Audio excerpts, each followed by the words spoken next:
Chat जीपीटीला विचारलं असेल आणि चॅट जीपीटीला अशा प्रकारे इन्स्ट्रक्शन दिले असतील की तुम्ही असं कॉन्टेक्स्ट म्हणून त्याला विचारलं, त्यांना जर तसं कॉन्टेक्स्ट दिला असेल की प्रेडिक्ट करू नकोस तर तो नाही करणार. हे पण कळत नाहीये की टेक्नॉलॉजीला यूज करायला पाहिजे. म्हणजे लोकांना असं एखादा मेल दिला त्यानं आणि एआय थ्रू आपण केलं, चांगला मेल दिला, पण लोक असं अरे एआय थ्रू केलं आणि मग लोकांना असं वाटतं की एआय वर बॅन केलं पाहिजे. बेसिक लोक लागतात हे त्या कंपनीलाही कळलं युएस युरोप मधल्या, ते म्हणतील मी यांना हायर कशासाठी करू, मी त्या 2 लोकांना इकडे बोलवतो. गुन्हागार हा शब्द आहे, तर गुन्हागारला मराठीमध्ये गुन्हागारच म्हणतात, हिंदीमध्ये गुन्हागारच म्हणतात, तेलुगू तमिळमध्ये पण सिमिलर शब्द आहेत, कारण की ह्या सगळ्यांची कुठेतरी जे रूट्स कॉमन गोष्ट आहे ती संस्कृत मध्ये आहे. कशात मंडळी, तर गोलगप्पामध्ये आपलं स्वागत आहे. तर आज आपल्यासोबत आहे प्रथम चौधरी, जो की एक एआय इंजिनियर आहे आणि त्यासोबत तो एक युट्यूबर सुद्धा आहे. तर त्यासोबत आपलं एक ब्रो टू ब्रो कन्व्हर्सेशन झालेलं आहे, जे की आहे एआय वर. एआय काय असतं, एआय मध्ये आपण काय काय करू शकतो, अशा बऱ्याच साऱ्या गोष्टी आपण त्यासोबत केलेल्या आहे. तर ऐकू ह्या छान छान गोष्टी.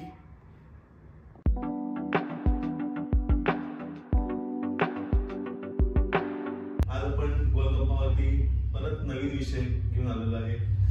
यावेळा आपण इन्फ्लुएन्सर बोलवलेला आहे.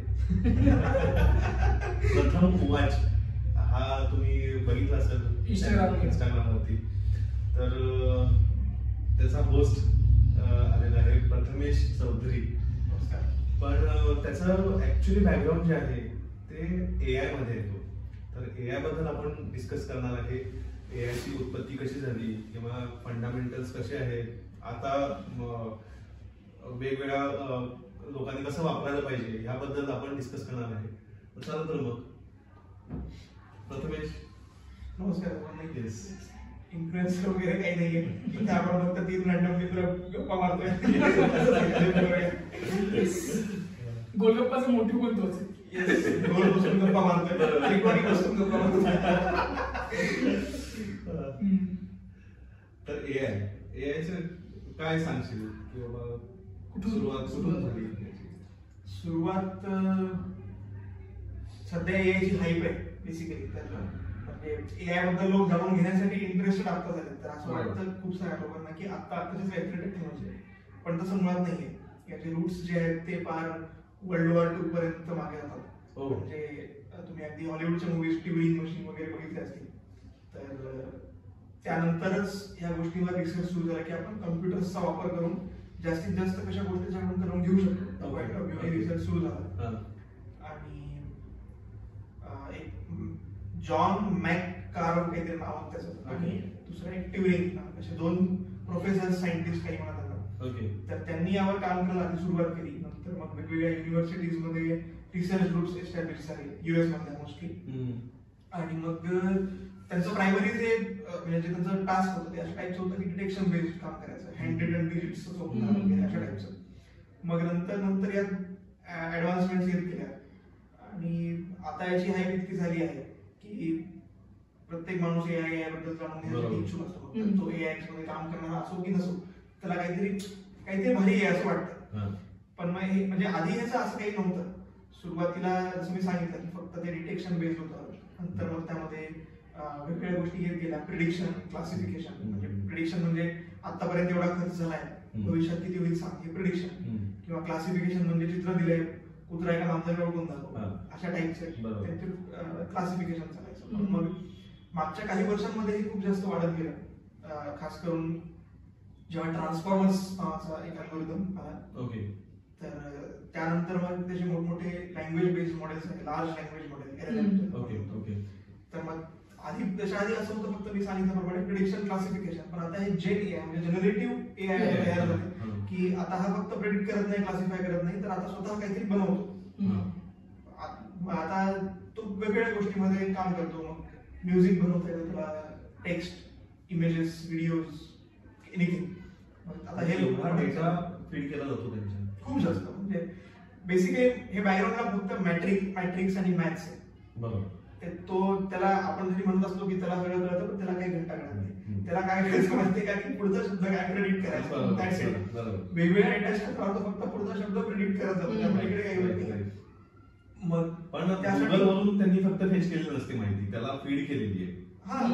काही मॉडेल्स गुगल पण फेच करतात, काही फीड घ्यायला पण. पण हे यांच्यासाठी डेटा जो वापरलेला आहे तो इतका प्रचंड असतो म्हणजे अगदी एखादं बेसिक मॉडेल तुम्ही उचललं बेसिक तर त्यासाठी सुद्धा जे वेट्स किंवा पॅरामीटर्स असतात तर ते बिलियन्स मध्ये असतात शेकडो कोटी गोष्टींचा अगदी बेसिक मॉडेल असतो मग त्याला ट्रेन करण्यासाठी तेवढे रिसोर्सेसही लागतात तेवढे म्हणजे खूप खर्च लागतो हे पण तो खर्च खूप जास्त लागतो हे परसेप्शन आता ब्रेक झालंय जेव्हापासून डीपसीक आले तेव्हापासून ते पण परसेप्शन ब्रेक डीपसीक बद्दल बोलायचं म्हणलं तर आता रिसेंटली मागच्या आठवड्यापासून डीपसीक हे झालं आणि त्याच्यानंतर मार्केट डाऊन होणे किंवा चॅट जीपीटीचे सगळे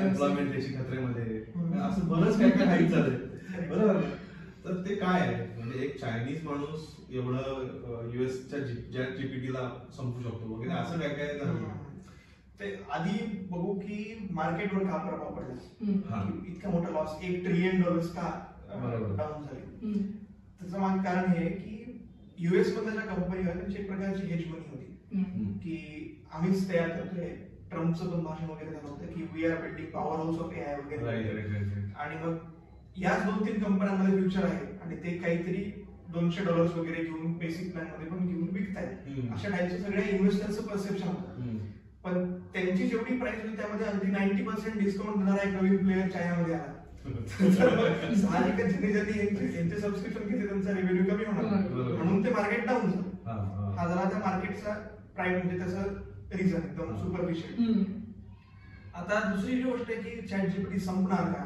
is it the end of American AI वगैरे असं काही नाहीये कारण की डीपसीक ही एक open source organisation open source म्हणजे त्यांनी स्वतःचा कोड असं लपवून ठेवला नाही कसलं पेटंट घेतलं नाही त्यांनी वापरा असं सांगतात तर मग जर का त्यांनी वापरा म्हणून जगासमोर जाहीरच केले तर सेम मॉडेल ओपन एआय बनवू शकतो ना सेम टू सेम मॉडेल तर त्यामुळे असं नाही होणार की ते संपतील पण ही गोष्ट सुद्धा आहे की फरक तर पडलाय की आता त्यांना त्यांचे प्राइस कॉम्पिटिटिव्ह ठेवावे लागतील अगदी त्यांना काही रेट्स करणार अप्रोच त्यांची चेंज होईल कारण की आतापर्यंत यांनी जे प्रकार वापरला होता ट्रेनिंगसाठी त्याहून थोडासा ट्रेनिंगची मेथोडॉलॉजी चेंज केली डीपसीक आहे त्यामुळे त्यांना कमी खर्चामध्ये करावं आणि बाकी असे स्पेक्युलेशन्स आहेत की यांनी खरंच एवढे लागलेत का काही लोक असंही म्हणतात की यांनी फक्त शेवटच्या ट्रेनिंग लेअर पुरती प्राइस सांगितली आणि आधीची प्राइस जी आहे ती कन्सिडरच नाही केली म्हणजे आपण एक्सपेरिमेंट करताना समजा ₹10 4 एक्सपेरिमेंट केले तर ती प्राइस 40 सांगण्याऐवजी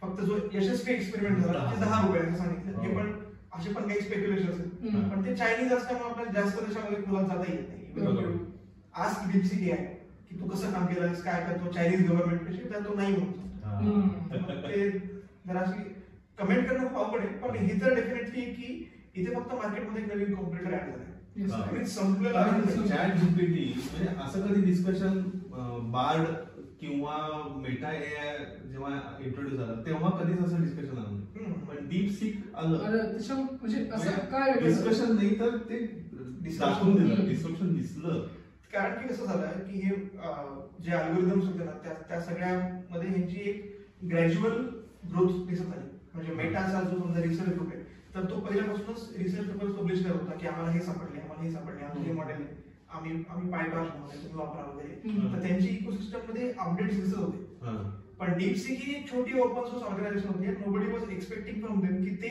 इतकं मोठं काहीतरी करून दाखवतील आणि ते पण स्वस्तामध्ये आता गुगल आपलं मेटाचे वगैरे जे आहेत तर त्यांचे एआय मॉडेल्स जे आपल्याला व्हॉट्सअप वरती किंवा इंस्टाग्राम वरती तर ते एक प्रकारे त्यांच्या सोशल मीडियाला कॉम्प्लिमेंट करण्यासाठी त्यांनी टाकले कोणी तिथे एआय मॉडेल आहे म्हणून इंस्टाग्राम वापरत नाही लोक इंस्टाग्राम वापरतात आणि सोबत ते आहे तर तेही वापरतात अशा टाईपचे पण इकडे यांनी चॅट जीपीटीला आउट परफॉर्म केलं पहिली गोष्ट तर अनेक पॅरामीटर्स मध्ये आणि त्यांची जी ट्रेनिंगची मेथोडॉलॉजी आहे तीच वेगळी आहे तर आता मी त्याच्या अल्गोरिदम्स मध्ये जात नाही कॉम्पिट केलं त्यांना करेक्ट टेक्निकली कॉम्पिट केलं हे बाकीचे फक्त फीचर्स मध्ये करत होते एक निश पकडत होते पण इकडे डीपसीकने थ्रेटच निर्माण केला एक प्रकारे थ्रेट आहे पण दुसरा पॉइंट ऑफ व्ह्यू हा सुद्धा आहे की ते एकमेकांना कॉम्प्लिमेंट करू शकतात कारण डीपसीकचा जो प्रायमरी गोल आहे तो हा आहे की त्यांना मल्टीलिंग्वल म्हणून बनवायचं आहे ते चायना फर्स्ट पॉलिसी हे करतात ओपन सोर्स ऑर्गनायझेशन आहे वेरॅज चॅट जीपीटी किंवा ओपन एआय जी ऑर्गनायझेशन त्यांनी इंटिग्रेशनवर कायम फोकस केलाय की आमचं मॉडेल तुम्ही पॉवर पॉईंट मध्ये वापरा, एक्सेल मध्ये वापरा, अजून वर्कफ्लोज बनवा. आणि युएस कायम असं ओपन मार्केट असल्यामुळे ट्रस्टच्या बाबतीमध्ये चायनीज कंपनीपेक्षा फर्स्ट चॉईस लोकांचा असतो. मग त्यामुळे त्यांचा जो विषय तो इंटिग्रेशन वाईज जास्त चांगला आहे, मल्टीपर्पज आहे. आणि इंग्लिश स्पीकिंग साठी त्यांनी तयार केले, इंग्लिश प्लस चायनीज आहे. तर दोघांचे डोमेन स्लाइटली वेगवेगळे सुद्धा आहेत, तर एकमेकांना कॉम्प्लिमेंटही करू शकतो. बरोबर.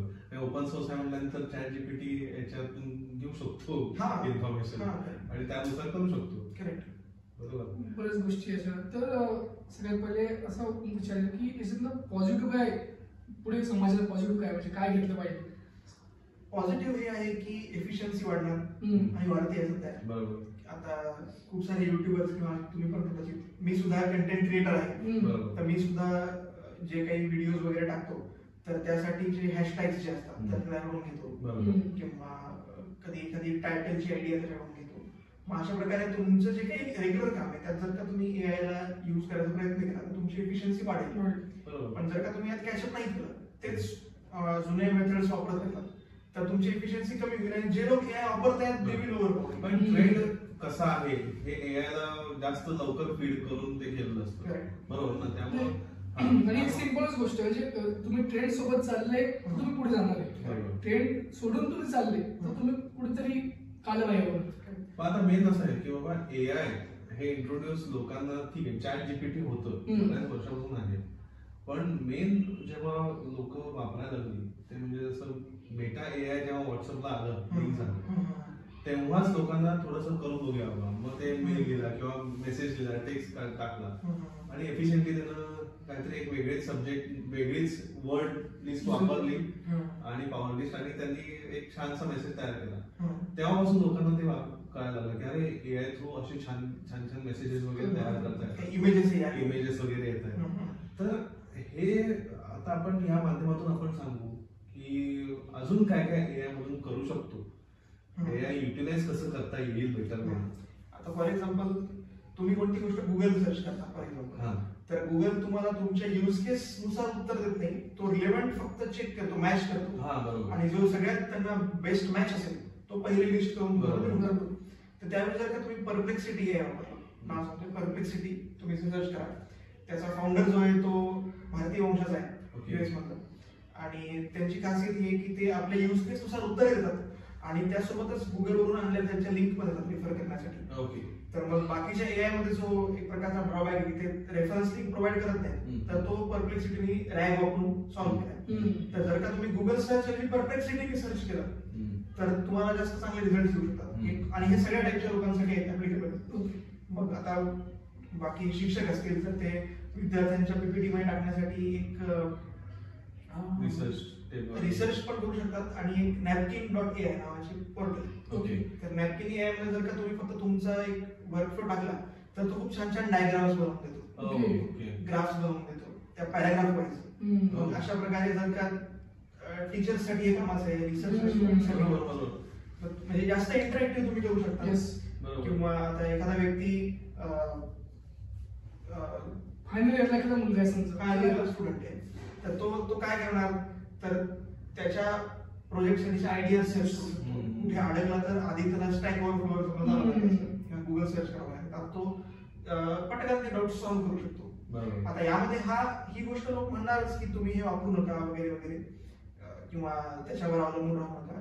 यात काही तथ्य आहे डेफिनेटली, टोटली त्यावर डिपेंडेंट नसलं पाहिजे, स्वतःचे डोकं लावलं पाहिजे, पण पूर्णपणे असे नाही की त्याला बंद करून जमणार नाही. सिंपल एक्झाम्पल सांगतो, कॅल्क्युलेटर आहे, कॅल्क्युलेटर आपल्याला कॅल्क्युलेशन फास्ट करून देतो, बरोबर. आता जर का तुम्हाला फॉर सम रिझन तुम्हाला गरज पडली 100 प्रॉब्लेम सॉल्व्ह करायचे, तुम्ही जर का ते आकडे कोड करत बसले नाही हातचे आले दोन, तसं जर का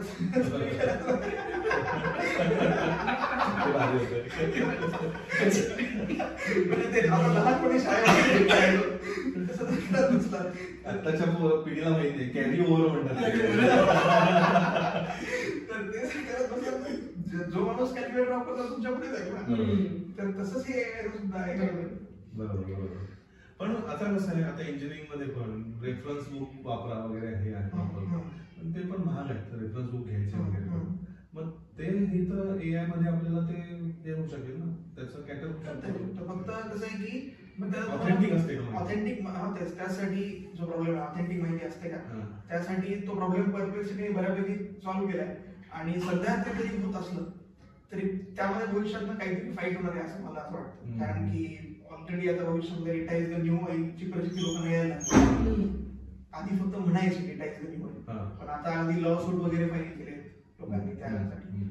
मग आता त्या पुस्तकाला जर का ट्रेन केला असेल त्या या मॉडेलसाठी, ते उत्तर द्यायला लागले तर तो ऑथर ऑब्व्हियसली जाणार कोर्टामध्ये की माझ्या परमिशन शिवाय तुम्ही हे कसं काय तर मग पुस्तकांसाठी थोडासा डाऊटफुल आहे की ते पुढे चालेल का, पण सध्या त्यांना दाखवून देतो वेगवेगळ्या ठिकाणचे रेफरन्सेस बघून. कॅल्क्युलेशन वगैरे असं पण देतो किंवा फॉर्म्युला घेतो किंवा अगदी जर डीप मध्ये जायचं असेल तर पुस्तक बघा आणि रेफरन्स घ्या म्हणतात. त्यामुळे ते पण आहे म्हणजे कुठं थांबायचं त्याचे लिमिटेशन जो सांगतो. अजून म्हणजे एका स्टेजला आपण अजून रिफाईन कर म्हटल्यानंतर तो म्हणतो बस नाही मी करत.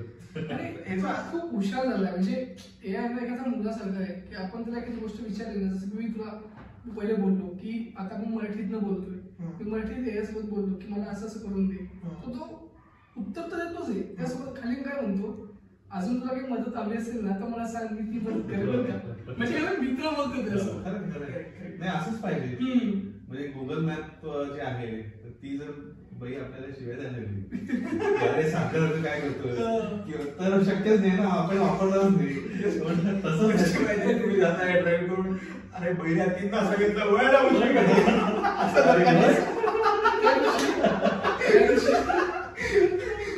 त्याविषयी असंच झालं. म्हणजे अलेक्सा झालं होतं आणि मी आपलं ते आवना सॉंग नाही का, तर मी प्ले बोललो पण तिला ऐकून नाही आलं. तिला बोललो आवना, तर तिला काय म्हटली ते शक्य नाही बरं का. म्हणजे सगळे घरातले सगळे लोक हसायला लागले काय सांगतो. त्यामुळे हे आहे म्हणजे त्यांनी तसं ठेवलंय की इमोशन्स अँगर इमोशन ठेवलेलं नाही, इमोशन पण ठेवले आणि एंटरटेनमेंट पण ठेवले. याच्यावरून म्हणजे हा जो आता एंटरटेनमेंटचा मॉडेल होता that is kind of something related to AGI. एआयचं नेक्स्ट व्हर्जन आहे ते AGI, आर्टिफिशियल जनरल इंटेलिजन्स. की आता आपण माणसं कसं करतो की आपल्याला प्रत्येक वेळेस असं होत नाही कोणीतरी पुस्तक काढून देतं मग आपण ते वाचतो आणि हे करतो. आपण कायम काही ना काही नॉलेज जे आहे ते परसिव्ह करत असतो. म्हणजे अगदी चालता चालता जर आपल्याला तुम्ही पाहिलं असेल जे अगदी सबर्बन एरियामधून मॉलमध्ये सुद्धा जे लोक येतात तर त्यांना आपल्या मॉलमध्ये जे एस्केलेटर आहे ते सुद्धा चढायला आधी प्रॉब्लेम येतो. मग ते 2-4 वेळा बघतात कसं करतात, थोडं थांबतात आणि मग नंतर त्यांना लक्षात येतं इथं पाय ठेवायचं मग घेऊन चढतात. त्यांना आपण एक पुस्तक नाही आणून दिलं, ते स्वतःहून जस्ट ऑब्झर्व करून शिकले. ही गोष्ट एआयला जमली पाहिजे, त्यासाठीचा हा रिसर्च आहे. उदाहरण इथेच आहे, आम्ही दोघं लोक तुझ्याकडनं एआय शिकतो. तर डीपसीक जे आहे त्यांचा हा एम आहे की आम्हाला AGIच्या साईडनी चालायचंय की आपोआप त्या एआयला हे पण कळलं पाहिजे, त्यांना फीड न करता की तो कॉन्व्हर्सेशन मधूनही शिकला पाहिजे, त्यांनी स्वतःला अपडेट केलं पाहिजे. तर यावर आता ही नेक्स्ट स्टेप ऑफ एआय आपण असं म्हणू शकतो, फ्युचर ऑफ एआय AGI मध्ये आहे आणि त्यावर आता जाईल गोष्ट पुढे. म्हणजे आपल्याला ते हे ना लोगो मध्ये चिठ्ठी त्या लेवलचा तो इमोशन्स येऊन त्या लेवलमध्ये पण म्हणजे संहार पण होऊ शकतो. म्हणजे रोबोट जे मी तेव्हा बघितलाय ज्या मुलांनी, त्या मुलांना नेहमी असं वाटायचं की असं व्हायला पाहिजे आणि आता ते पॉसिबल आहे. टेक्स्च्युअली तर पॉसिबलच आहे, फक्त तो फिजिकली त्याचे काम करू शकणार नाही पण तो टेक्स्च्युअली तर करू शकतो. नाही पण असं म्हणता म्हणजे मी असं ऐकलं होतं की बरेच लोक जे मोठे मोठे उद्योजक आहे ज्यांचे पॉवर आहे पूर्ण वर्ल्ड मध्ये, ते लोक काही लोक असे म्हणतात की हे रोबोट बनायला नको आणि काही लोक असे म्हणतात की बनायला हवे. तर का नको बनायला हवे, कारण की याचा चुकीचा इम्पॅक्ट पण होऊ शकतो. म्हणजे चुकीची कमांड रन झाली बॅकग्राऊंडला तर ते काहीही करू शकतो. करेक्ट. तसं एआय मध्ये असं हे आहे का किंवा फीड चुकीचं होऊ शकतं, तो इन्फॉर्मेशन मध्येच तो त्याचे लिमिटेशन्स काय आहेत तो इन्फॉर्मेशन देऊ शकतो की काय घ्यायचंय काय नाही, तो प्रेडिक्ट नाही करत.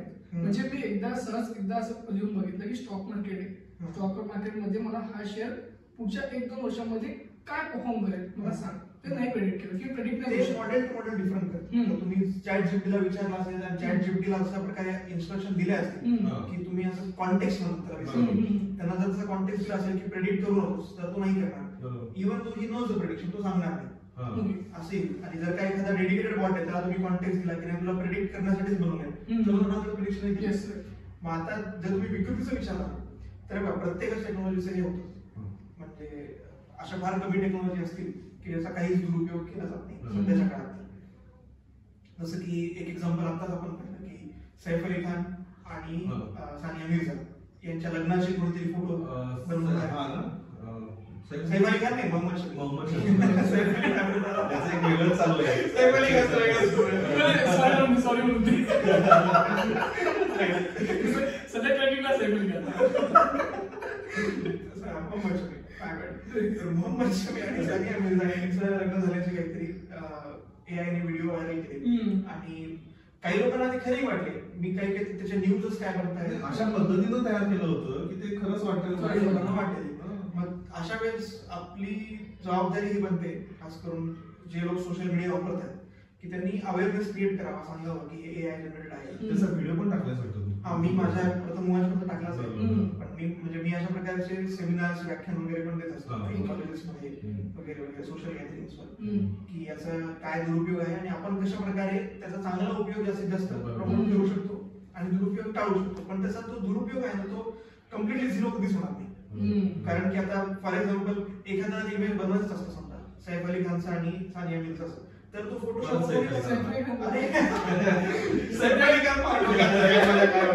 मोहम्मद शमीचा आणि सानिया मिर्झाचं जर काय त्याला बनवायचं असतं तर त्याने फोटोशॉप वापरून नाही बनवलं किंवा त्याने VFX वापरून नाही बनवलं असतं तेवढं छान. फक्त हे की आता ते इज मिळालंय की तुम्ही डायरेक्टली बनवू शकता त्यामुळे हा प्रॉब्लेम झाला.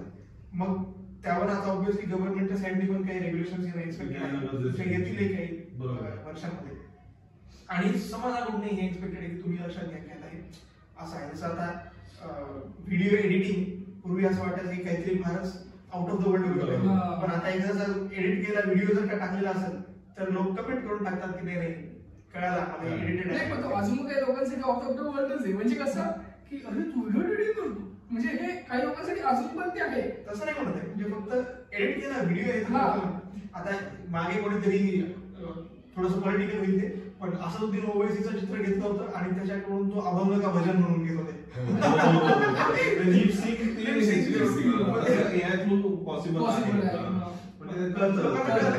पॉसिबल शक्यच नाही आपल्याला माहिती. ही गोष्ट लोकांना शिकायला लागली तसं मग त्या गोष्टी हळूहळू होतील पण दुरुपयोग याचा खूप जास्त होऊ शकतो नेक्स्ट लेवल. पण कसं आहे लोकांना हे पण कळत नाहीये की टेक्नॉलॉजीचा यूज करायला पाहिजे. म्हणजे लोकांना असं एखादा मेल दिला त्यानं आणि AI थ्रू आपण केलं चांगला मेल दिलाय पण लोक असं अरे AI थ्रू केलंय हे एक डिमोटिवेशन. म्हणजे माझ्यासोबत एक गोष्ट घडली की माझ्या मॅनेजरने मला सांगितलं की तू एक काम कर तुझी एक स्क्रीन बनव तुझा पुढच्या एका सांगण्यासाठी काय वर्कफ्लो असेल तू कसं काम करणार ते बनवून घे. मी मला घेतली ChatGPTची की बाबा हा मला प्रोग्राम माझे काही पॉईंट टाकले कारण तुला माझे पॉईंट कसे माहिती असतात माझे पॉईंट टाकले ना तिला चांगल्या प्रकारे मला अलाइन करून दे. सो मी ते अलाइन केलं आणि मी आपलं ते त्याची प्रिंट काढले आणि माझ्या डेस्कला ते लावले. तर माझ्यासोबत एक कलिग होती ती मला म्हणते की अरे हे तू ChatGPTवर केलं जसं काढलं ना काम हार्श एक्झाम्पल बोलताय तुम्ही. अल्टिमेटली सगळे जे जॉब करणारे लोक आहेत ते पैसे एका बिझनेस साठी कमवतात कंपनीला कमवून देतात. हे पार्ट टाइम असलं जे बिझनेस ओनर्स आहेत त्यांना प्रोडक्टिव्हिटीशी मतलब आहे त्यांना डिलिव्हरीशी मतलब आहे. त्यांना हे देणं नाही की तुम्ही नेमकं कसं करता. जसं की एक अनालॉजी सांगतो की समजा आपल्याला घर बांधायचं आपण एक कॉन्ट्रॅक्टरला सांगितलं की बाबा तू बांध त्याने काही मजुरांना सांगितलं ते येतात ती रेती जी आहे ती फिल्टर करतायत त्यापासून स्लॅब टाकतायत वगैरे वगैरे. त्यासाठी त्यांनी कोणती मशीन वापरायची त्याची आपल्याला गरजच नाही. जर का त्यांना एखादं काम करण्यासाठी समजा एखाद्या पूर्ण भिंतीला प्लास्टर करण्यासाठी त्यांना 2 दिवसाच्या 1च दिवस लागत असतील आपण काय करणार आपण म्हणणार की हे वापर मशीन आणि त्यांचं मला करून दे. आता रिप्लेस करा ते घर बांधणं is providing service to other companies. घर बांधणारा मालक म्हणजे TCS Infosys service based companies आणि त्यात जे काम करणारे मजूर ते सॉफ्टवेअर इंजिनियर. नाही मी स्वतः हार्श रियालिटी आहे.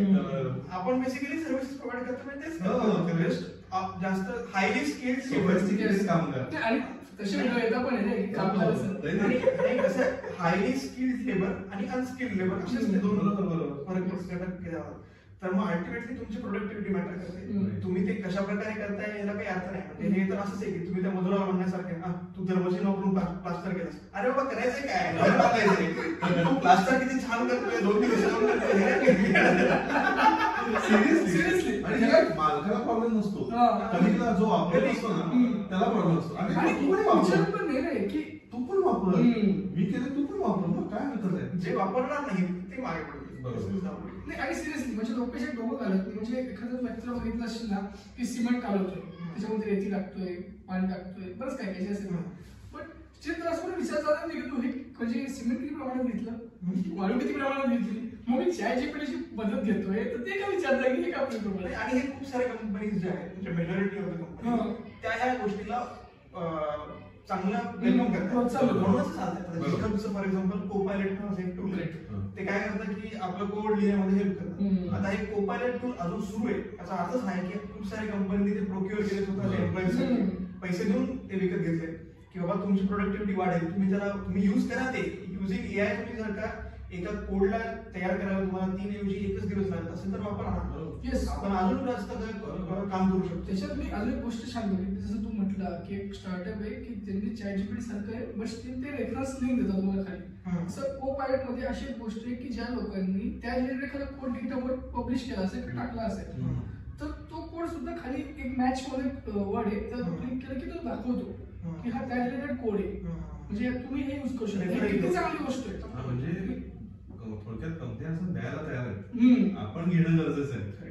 आणि मग लोकांना असं वाटतं की AI वर बॅन केलं पाहिजे. बेसिकली त्यांचा कन्सर्न जो आहे तो असा असतो की ते काहीतरी यूज केस बघतात. जसं ते सानिया मिर्झाचं एक्झाम्पल सांगितलं. आता पुढच्याचं नावच घेणार नाही.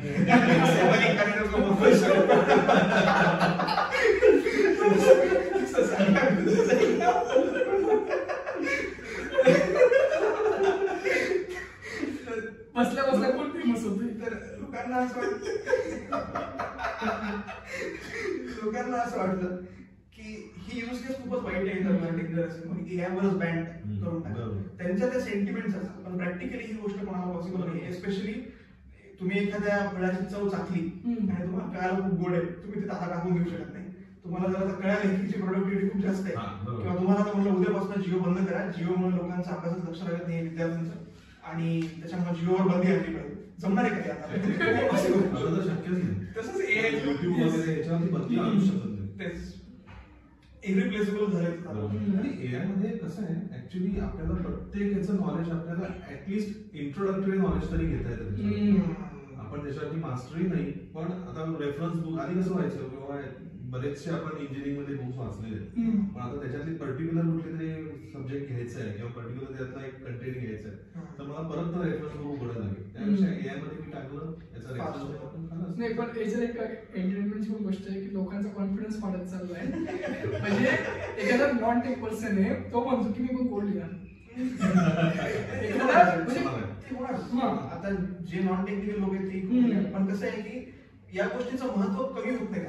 ज्यांना कोड जमतो ना, ज्यांना समजतो. फॉर एक्झाम्पल आपल्याकडे कॅल्क्युलेटरचं एक्झाम्पल दिलं की आपल्याला कळालं कॅल्क्युलेटर आहे, आपण तेच वापरणार, पण तरी आपल्याला ते हातच्या याला माहिती तर पाहिजे की नेमकं झालंय कसं. जर का कधी कॅल्क्युलेटर नाही झालं तर तुम्हाला रिसर्च असेल किंवा त्या सेक्टरमध्ये तुम्हाला ती जी ट्रेडिशनल मेथड आहे ती माहिती पाहिजे कसं. 80% 80 to 85% AI काम करेल, तुमचं काम करून देईल, पण पुढचं जे 15% आहे तो त्या पर्सनलाच करायला पाहिजे. कोणती गोष्ट कुठे चिपकायची हे माहित पाहिजे.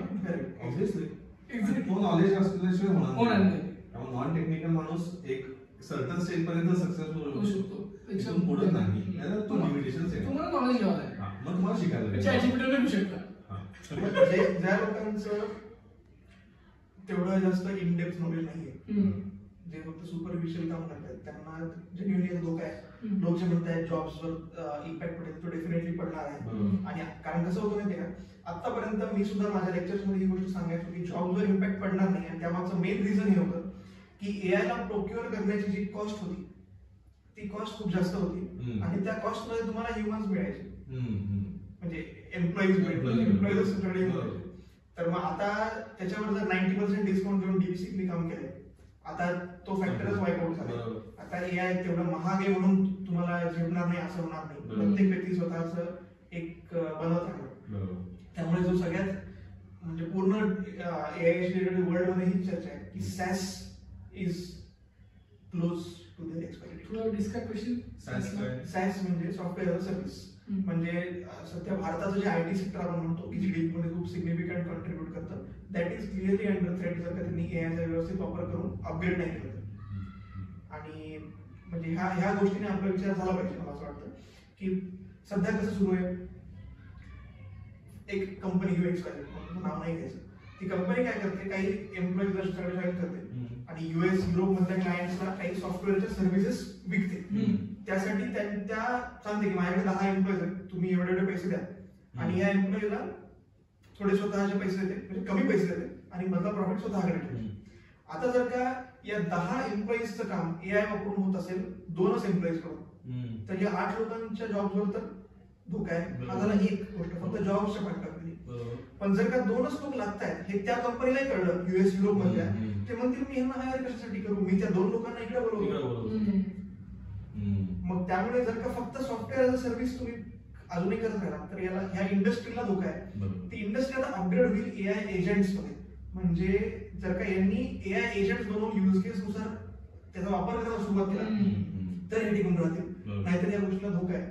आणि जे रिअल वर्क आहे, रिअल वर्क म्हणजे जे डिजिटल नाही आहे, उदाहरणार्थ शेती आहे किंवा प्रत्यक्ष मॅन्युफॅक्चरिंग इंडस्ट्री आहे एखाद्याची, प्रत्येक काही अगदी तुम्ही चिप्स बनवा, फळांचा ज्यूस बनवा, काही पण जे मॅन्युफॅक्चर करून रिअल प्रॉडक्ट तुमचा बनतोय, त्यामध्ये AI चा खूप जास्त यूज होईल आणि त्यांचं महत्व वाढेल. तशा टाईपचे बिझनेसेस जेवढे आता ज्या देशामध्ये येत राहतील, बरोबर, रिअल बिझनेस. म्हणजे आता ही गोष्ट तुम्हाला आश्चर्य वाटेल, अब्दुल कलामांनी ही गोष्ट 20 वर्ष आधी सांगितली. त्यांचं एक पुस्तक आहे प्रज्वलित मनी, इंग्लिश पुस्तक आहे, मी त्याचं मराठी वाचलं. तर त्यामध्ये त्यांनी हे सांगितलेलं आहे की भारताला जर का महासत्ता व्हायचं असेल तर भारताला सर्व्हिस बेस्ड इंडस्ट्री कडून मॅन्युफॅक्चर बेस्ड इंडस्ट्रीमध्ये जावं लागेल. आणि जेवढे जास्त आपण मॅन्युफॅक्चरिंग सेटअप करू तेवढं आपल्या देशासाठी ती गोष्ट चांगली आहे. पुढचे 10 वर्ष याच्यामध्ये मेन सर्व्हिस पेक्षा प्रोडक्शन, इनोव्हेशन आणि इन्व्हेन्शन याच्यामध्येच खरं तर करायला पाहिजे, त्याशिवाय नाही होणार. ही गोष्ट बऱ्यापैकी सिरियस कन्सर्न आहे. आणि जे लोक स्वतः सॉफ्टवेअर इंजिनियर्स आहेत किंवा जे टेक्नॉलॉजीचा वापर करून बेसिकली जॉब करतात त्यांना तेच आधी ठरणार याचा शिकार. कारण की सध्या सगळ्यात जास्त वापर जर ChatGPT होत असेल तर तो इंजिनियर लोकच करतात. मग सगळ्यात जास्त डेटा त्याच्याकडे करणारच नाही तर इंजिनियर्स आहे आणि तो करण्याची शक्यता त्यांचे जे आता QA ऑटोमेशन वगैरे आहे किंवा असे जॉब्स की जे इझिली ऑटोमेट होऊ शकतात, तशा जॉब्स मध्ये पूर्णपणे जॉब्स जाणार नाही पण त्याची संख्या मात्र डेफिनेटली कमी होईल. आणि याचा इफेक्ट दिसायला लागलाय की मागच्या क्वार्टर मध्ये हायरिंग जी आहे कंपन्यांची ती सिग्निफिकंटली कमी झाली मागच्या क्वार्टरमध्ये. आता यामध्ये काही लोक आर्थिक कारण म्हणतात, काही AI ची कारण म्हणतात, पण ते काही असो ही हायरिंग जी आहे ती AI चा पण त्याच्यामध्ये हात आहे. परवाचा काहीतरी किस्सा घडला वाटतं ना मगरपट्टा साईड की काहीतरी 1000 लोक 1000 नाही 100च ओपनिंग होती 100 लोकांसाठी आणि 3000 लोक. हा ते तर ते होतं भारतामध्ये म्हणजे AI च्या आधी पण हे व्हायचं. वॉक इन जेव्हा असतो तेव्हा होतं. अनएम्प्लॉयमेंट तेवढी आहे. 2-3 बॅचचे असतात. म्हणजे असं नाही की ते त्याच ह्याच्या असतात, कारण आता कोविडच्या नंतर मध्ये मार्केट डाऊन होतं, हायरिंग जास्त झाली, त्या गोष्टी मागे ते फॅक्टर्स असू शकतात. पण AI चा इफेक्ट हे दिसणार. बरेचसे असे कोर्सेस वगैरे दिसत आहेत ह्याच्यावरती, युट्यूबवरती येतात, ऍड्स दिसतात की आता ते ह्याचं जे असतं शेअर मार्केटिंग वगैरे, तर ते AI थ्रू प्रेडिक्शन वगैरे करू शकतं आणि मग ते कॅल्क्युलेशन करून तुम्हाला फ्युचरमध्ये काय होईल किंवा ट्रेड घ्यायला तुम्हाला FNO साठी सोपं जातं. तर खरंच त्या लेवलपर्यंत AI पोहोचलंय का? इन्व्हेस्टमेंटच्या पॉइंट ऑफ व्ह्यूने मे बी ते होऊ शकेल, कारण की इन्व्हेस्टमेंट जे असते आपली तर त्यासाठी मागच्या 10 वर्षाचं तो बघतो तर तो तुम्हाला एक ऍडवाइस देऊ शकेल. पण जो ह्युमन एक्सपिरियन्स आहे तेवढं मला तरी वाटत नाही की ते तेवढं ते आलंय. नाही SB आज करून बघितली गोष्ट स्वतःसाठीच की मी सांगितलं जरा की मला पुढच्या 5 वर्षासाठी समजा आज 10 लाख रुपये टाकतोय वर्षामध्ये तुम्हाला कोणता फंड घेतला तो चांगला रिटर्न देऊ शकतो. तर ते मला सांगितलं की तू, तिने मला सेक्टर पण सांगितले की पर्टिक्युलर कोणत्या सेक्टरमध्ये काम करतोय आणि पर्टिक्युलर 2-3 फंडचे नाव पण सांगितले. हे मी पहिले बघितलं नव्हतं, हे मी 6 महिन्यावर ट्राय केलं होतं ना, तर तो फंडचे नाव नव्हतं सांगत, आता तो फंडचे नाव सांगतोय. म्हणजे किंवा तू काय प्रॉम्प्ट तेव्हा टाकले होते आणि आता काय प्रॉम्प्ट टाकलास त्याच्यावरती पण अगदी सुरुवातीला जेव्हा आलो होतं ना 2022-23 मध्ये 21 पर्यंत डेटा आहे असं पण सांगायचं. म्हणजे मला आठवून सांगलं की मी एक वर्षापूर्वी असे सहज टेस्ट करण्यासाठी काहीतरी न्यूमेरिकल्स द्यायचो आणि थोडेसे कन्फ्युज करणारे द्यायचो. तर त्याला ही गोष्ट पण माहिती नव्हती की काय म्हणतात त्याला. जर मी त्याला प्रश्न विचारला होता की एका गाडीला 1 किलोमीटर डिस्टन्स ट्रॅव्हल करण्यासाठी 10 मिनिटं लागतात, तर 6 गाड्यांना किती वेळ लागला, तर त्यांनी युनिटरी मेथड लावून 60 म्हणजे डीपसीकचं आता होतं बघा असं. म्हणजे परवा ट्राय केलं, तुम्ही पण कॅल्क्युलेट करून बघा खरंच काय होते ते. आता सुद्धा जुनी गोष्ट आहे. मी डीपसीकला ट्राय केलं असं, त्याला कोड दिला असं की बाबा हा कोड हा मला करून दाखवतो. तर त्याला ते काही झेपलं नाही, त्याने मला उत्तर दिलं की सर्व बिझी आहे. ओके.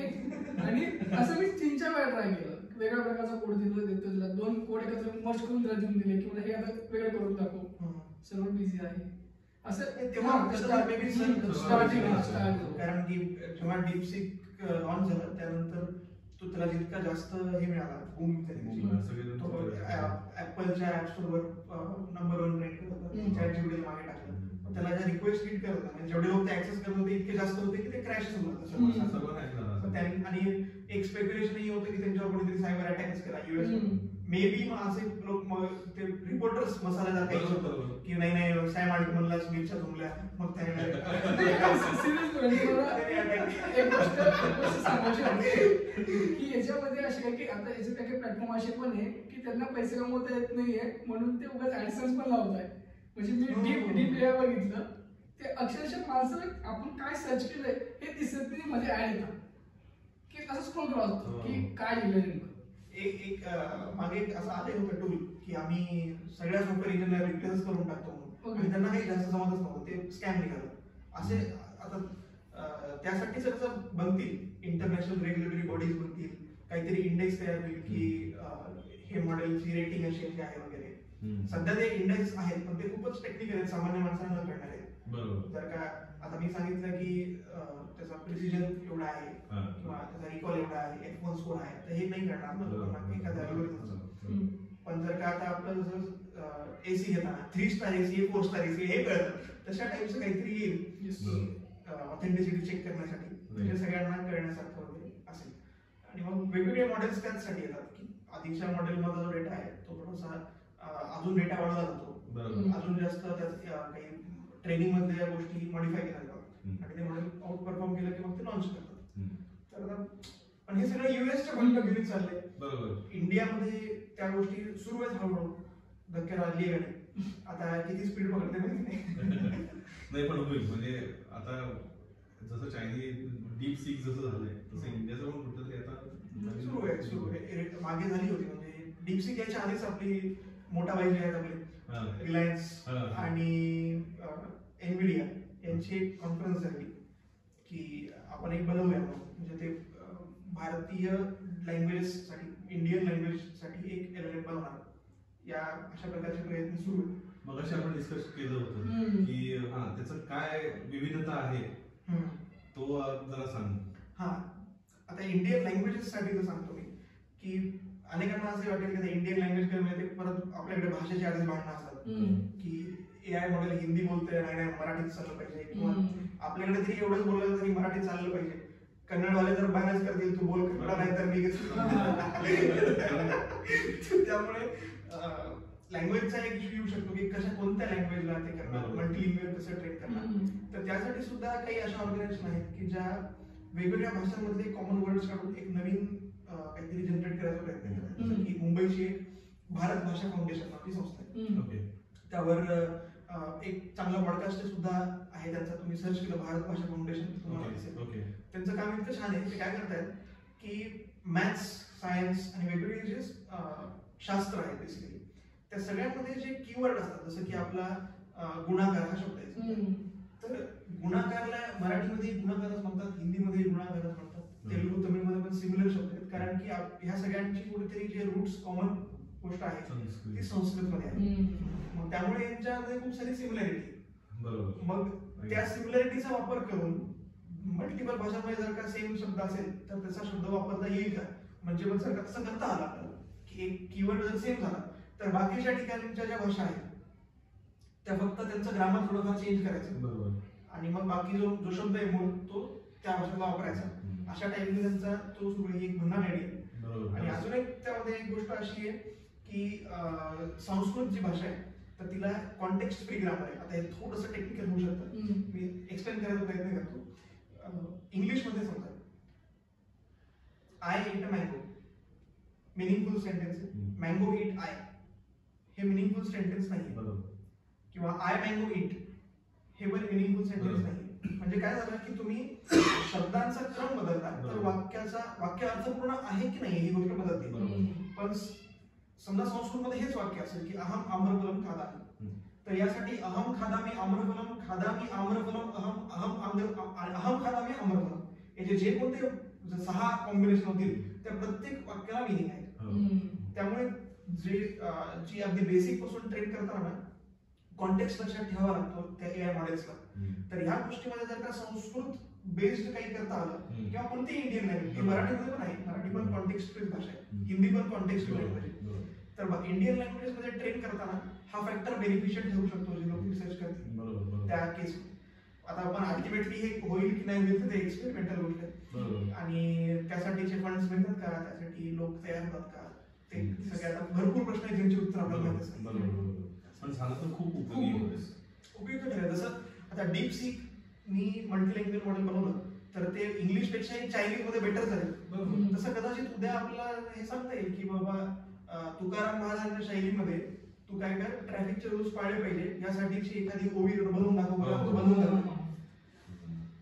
हा यूज सध्या चॅटजीपीटी नाही करू शकत, शेक्सपियरच्या स्टाईलमध्ये त्याला जमेल, पण त्याला तुकोबांची ज्ञानेश्वरांची जमणार नाही. बरोबर आहे.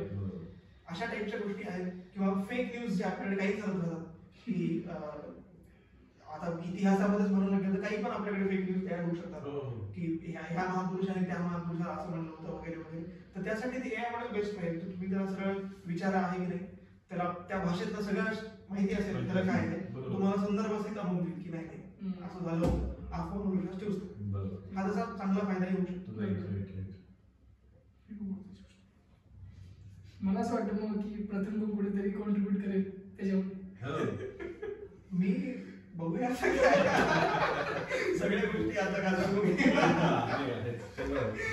येस, जरा थांबू आता, पुढे घेऊया. हो, नेक्स्ट टाइम एकाच त्याच्यात एपिसोड मध्ये नको.